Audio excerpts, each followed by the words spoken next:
and other things. Nothing could be further from the truth. All fake news, 100% fake news.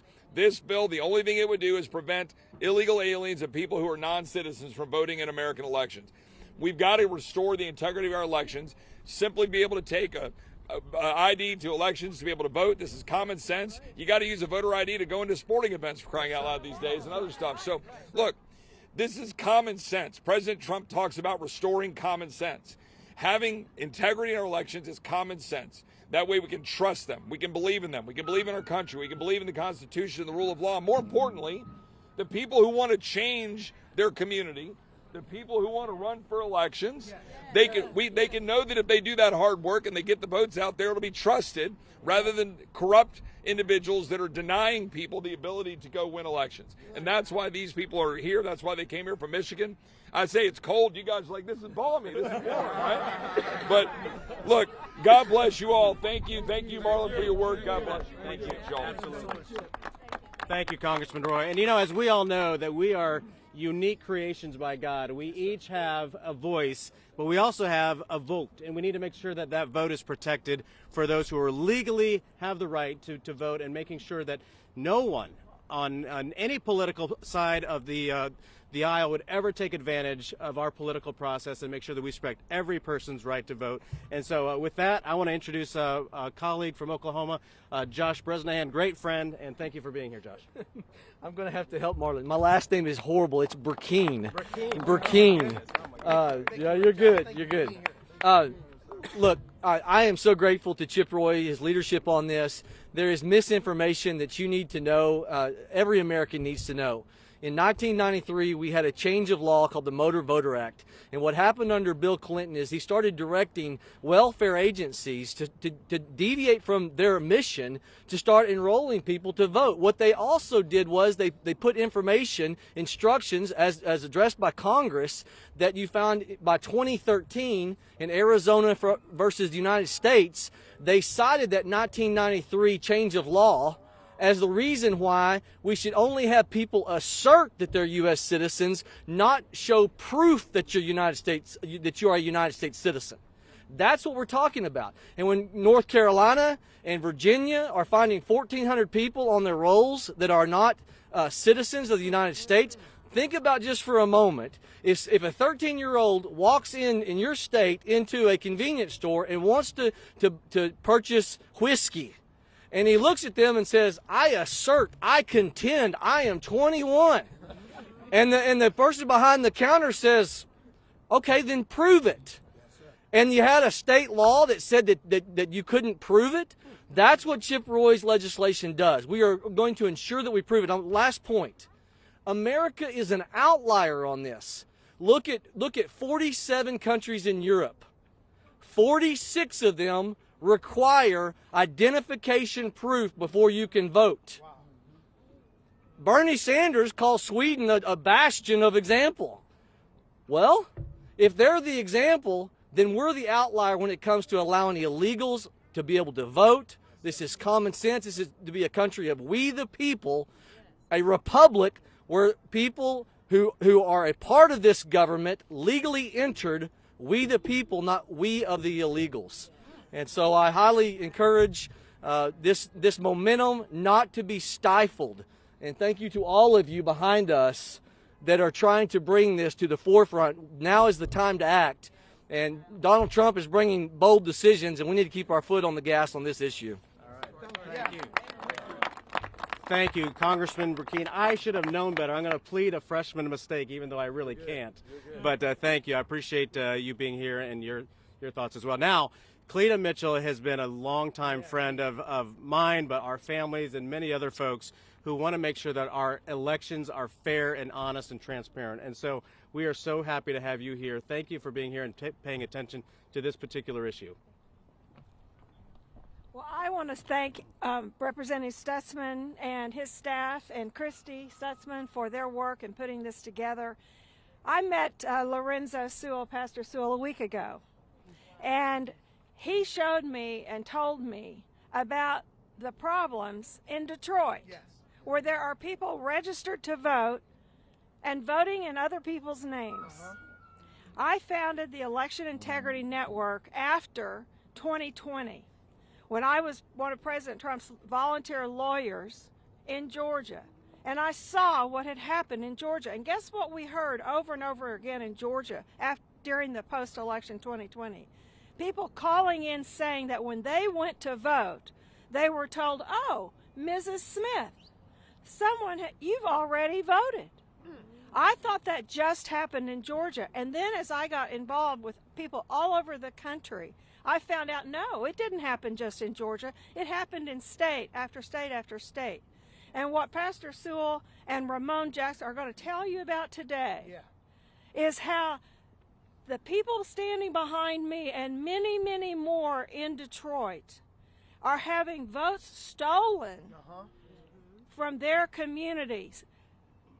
Fair elections is civil rights.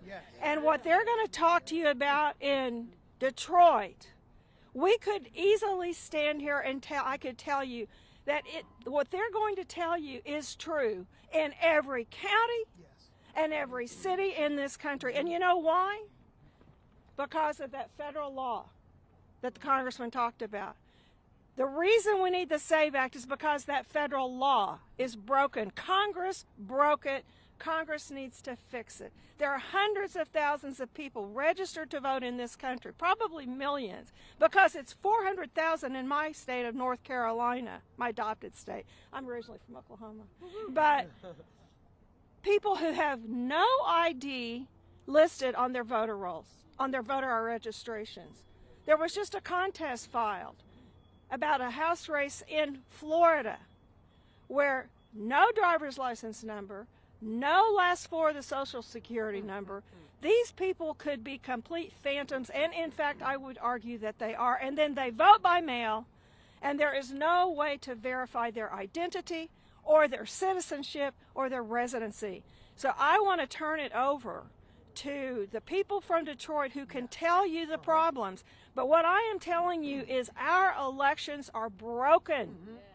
They are fraud-ridden. It has been by design. And the people who have done that have hidden behind the black community saying, oh, we're just trying to protect the black people. No, they're not. They're trying to protect their power, and they're using black Americans as their excuse for breaking our elections. I'm hoping it's time for Congress to have some hearings on the fraudulent voter rolls. It's time for Congress to change the laws. It's time for the Department of Justice to investigate this fraud that is going on in Detroit, and we need to fix our elections once for all. As Representative Roy says, we need to save our elections so we can save our country. Thank you. Thank you, Cleta. Thank you, Cleta.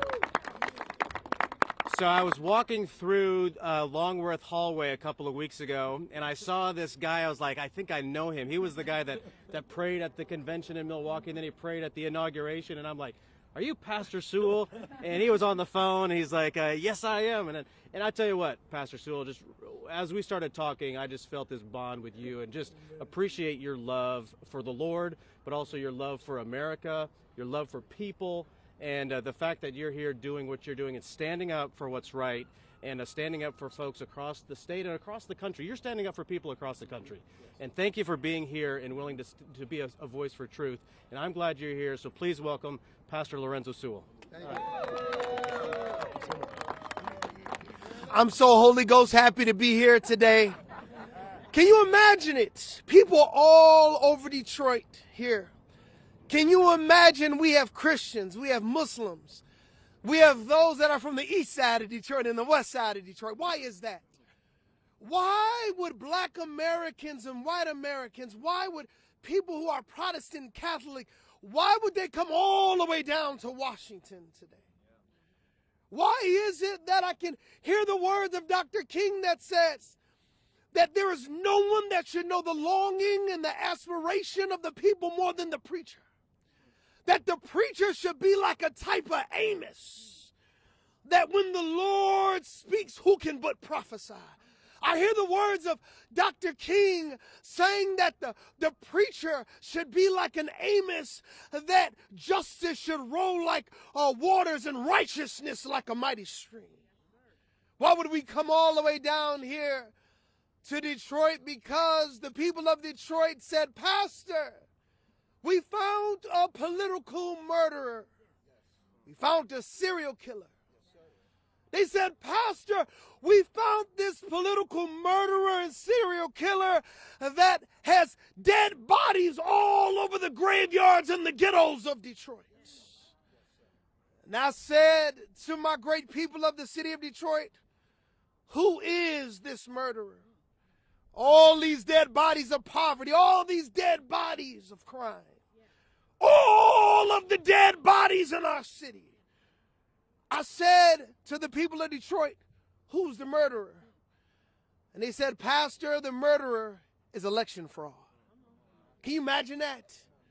Can you imagine our forefathers looking at our democracy and seeing people cheating and we allowing it? That's why we thank God for these great patriots here that are saying enough is enough. Fair elections, it equals civil rights. Without fair elections, we have no democracy. Without fair elections, I have no church. Without fair elections, there's no reason for me to preach and teach the gospel of Jesus Christ. Without fair elections, our democracy does not matter. That's why we came here to Washington. We came to Washington because we believe that this great country can get back to the place where we have one day paper ballots, IDs. We believe that this SAFE Act should pass, and we believe that we can be a country again, that we can trust the integrity of our elections. And that's the reason why we've come here from Detroit, and we believe that Detroit can be made great again. We believe that our country can be made great again. Come on, if you believe that, will you put your hands together? I want to invite up Ramon Jackson because he's the reason why we're here today. He is my political mentor. He is our church's political minister, and I want to bring him up here so he can be able to teach about proof and about evidence that we have found this murderer. We're going to put him in handcuffs today. Yes, we are. We're going to put in handcuffs election fraud. Come on up here, Advocate Ramon Jackson. Come on, put your hands together for the Advocate Ramon Jackson. Thank you, brother. My name is Ramon Jackson. I'm the plaintiff. I'm an advocate in Detroit, but I'm also the plaintiff in a case that's pending before the Sixth Circuit Court of Appeals. The case is about our Detroit City Clerk, in conjunction with our state Secretary of State, fraudulently registering voters who either moved away, transitioning, have unstable housing, with low voter history or no voter history. These people is being targeted, studied, vetted, and then they being used in multiple elections. How do I know? I was a victim of it myself. I moved out of the city of Detroit, and when I moved out of the city of Detroit, they registered me back to Detroit when I had an out-of-state ID to an address that I have never ever resided at.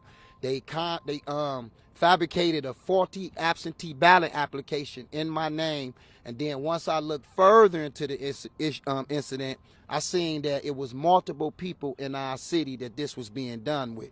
We combed our voter lists. We get the voter lists from the clerk so we can see exactly who they're alleging that's voting in these elections. When we checking these voters, we know these people. These are our family members who moved away or our family members who we know that don't participate in elections. We asking them, they don't even know what an absentee ballot is, never heard of an absentee ballot, never seen an application. We have affidavits from them. We have them coming forward in these elections. As the brother just said, without fair elections, we have nothing. Everything that we have ever fought for is futile. Without fair elections, we don't have no civil rights. We have no human rights. Without fair elections, we are under a tyranny. We are under a total dictatorship. That means that none of the decisions is being made on behalf of the people. So we come here and we appreciate us getting this session, but most importantly, we need to take actions. We need to be brought before a hearing, and people need to testify. We need to pull our lieutenant governor and our elected officials who have lost elections in Detroit through suspicious conduct. I have my sister right here, District 7. She's supposed to right now be our rightful city council member. She has been losing elections for the last 12 years by a few dozen votes, by horses coming through that we don't know.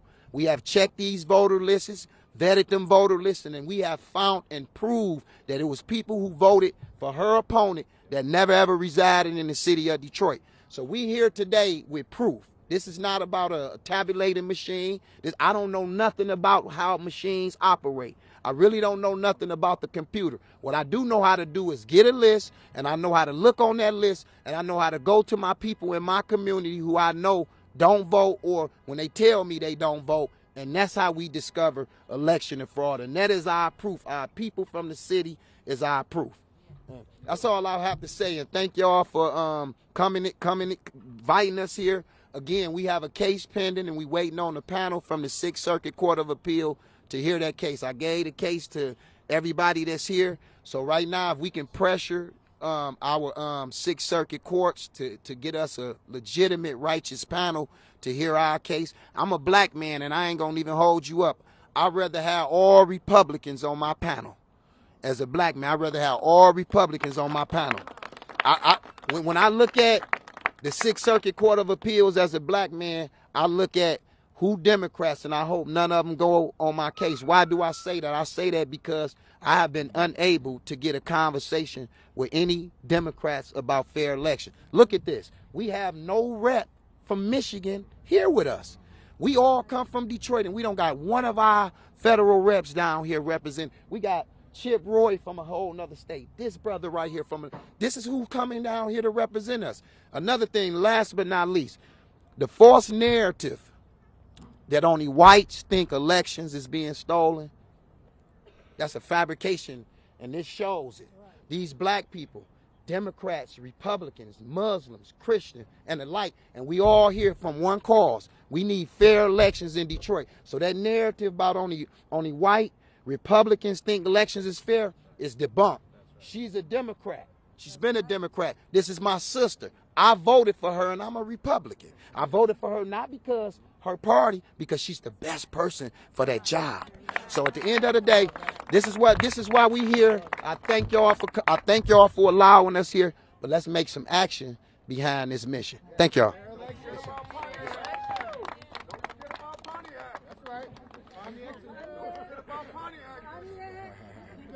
Hey, thank you guys for coming out again. Hey, I want to iterate and make this very clear. Without your good representation that's going to represent the people and the citizens of Detroit, we have to stop this voter fraud.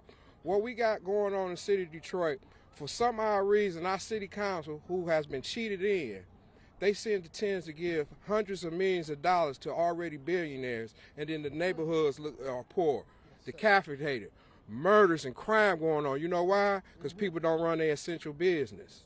You know what I mean? How do you give billionaires hundreds of millions of dollars and you don't give a small business $1 million to open up? What we also have going on is a lot of devilish acts, and we need this administration to help us get these people out of office, or at least bring the funds and have Pastor Sue run the funds where we know it's going to be getting done in our neighborhood. Thank y'all, and Ramon Jackson will answer any questions. Thank you. Thank you. Again, I just want to say thank you to all of you.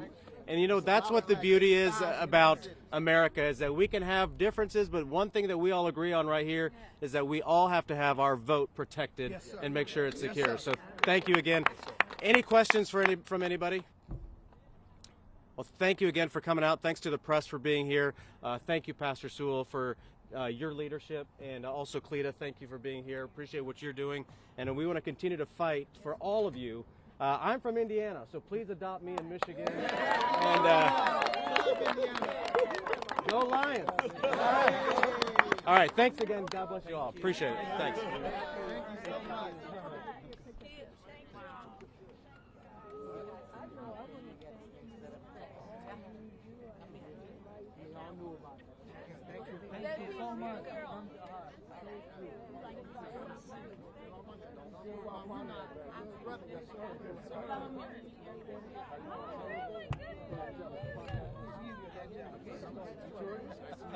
Yeah.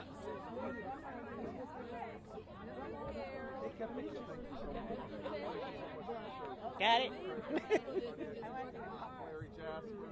Okay. Appreciate you.